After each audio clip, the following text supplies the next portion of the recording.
Alors aujourd'hui, nous sommes le 11 novembre 2020 et vous n'avez pas école.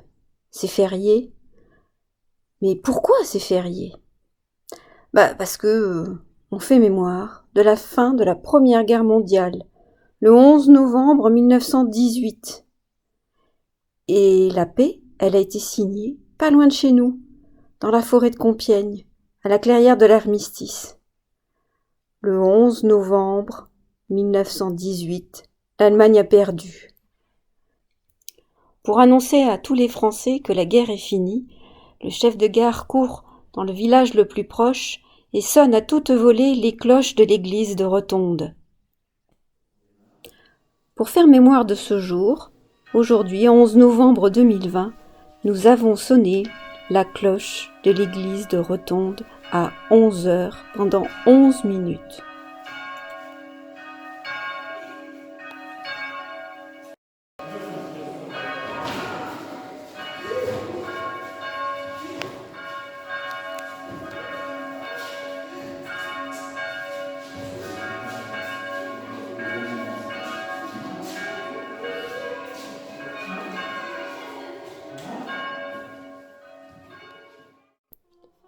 Puis nous avons prié la Vierge Marie pour tous les soldats qui sont morts pendant cette guerre et pour tous les soldats aujourd'hui et pour toutes les personnes qui veillent à notre sécurité.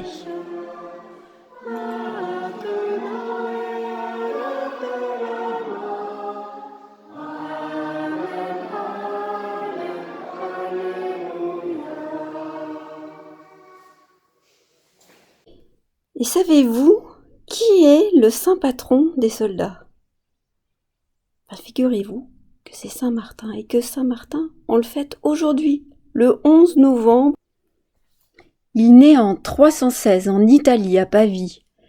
Son père est légionnaire retraité et maintenant il vit sur un lopin de terre avec sa femme et son fils.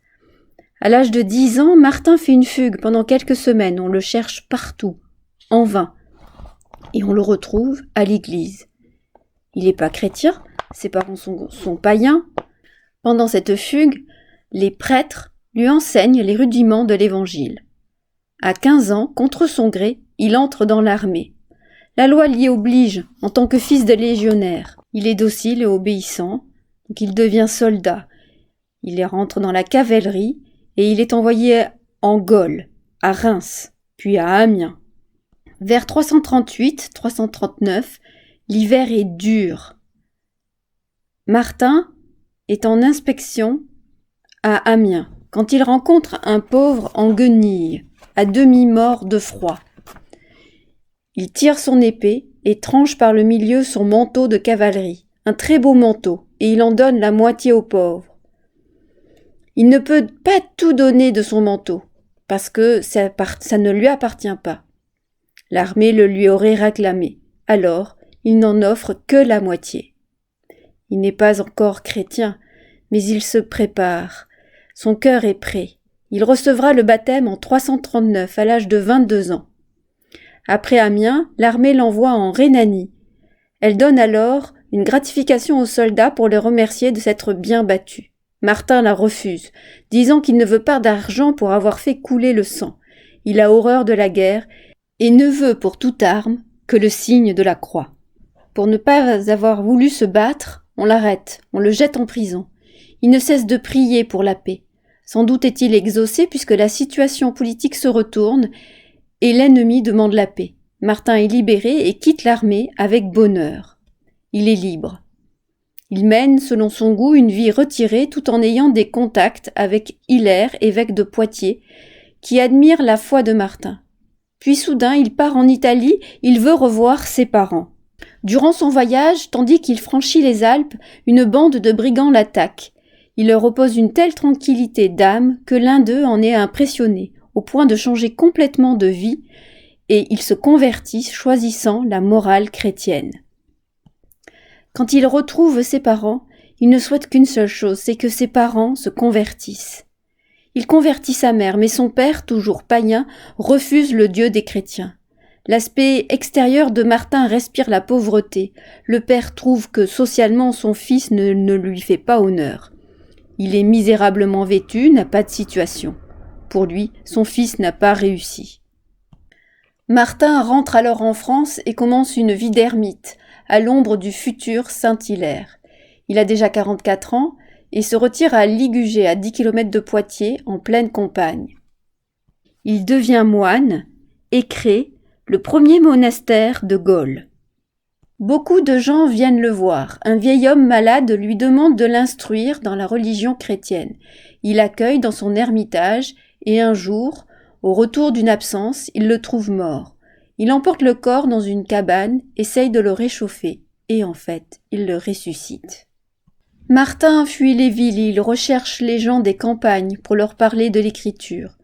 Les habitants de Tours, n'ayant plus d'évêque, viennent le chercher pour le mettre à la tête de leur diocèse. Mais ce n'est pas une vie d'honneur qu'il veut, mais cependant il accepte. Il devient évêque de Tours. Mais tout en étant évêque de Tours, il recherche aussi la solitude pour prier. Il confesse, il convertit, il guérit. De nombreux miracles ont lieu.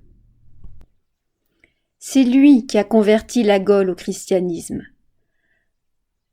Par l'exemple de sa foi, par ses tournées qu'il fait dans les campagnes, il change les populations. D'abord il confesse, il sera même le premier saint confesseur.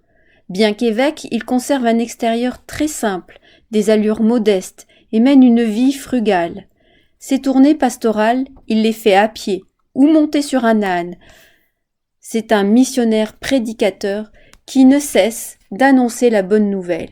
Il prêche dans toutes les villes de France et même à l'étranger. Martin, c'est la route. Et Martin lutte contre les idoles. Il détruit les temples. À l'endroit où s'élevait un autel à une force païenne, il construit une chapelle pour Dieu. Il ne s'arrête jamais. Il est sans cesse sur les routes. À Cande, Langeais, Saint-Pierre-de-Tournon, à Dijon, à Autun, où il fit le miracle du pain. Vous voulez que je vous raconte le miracle du pain ?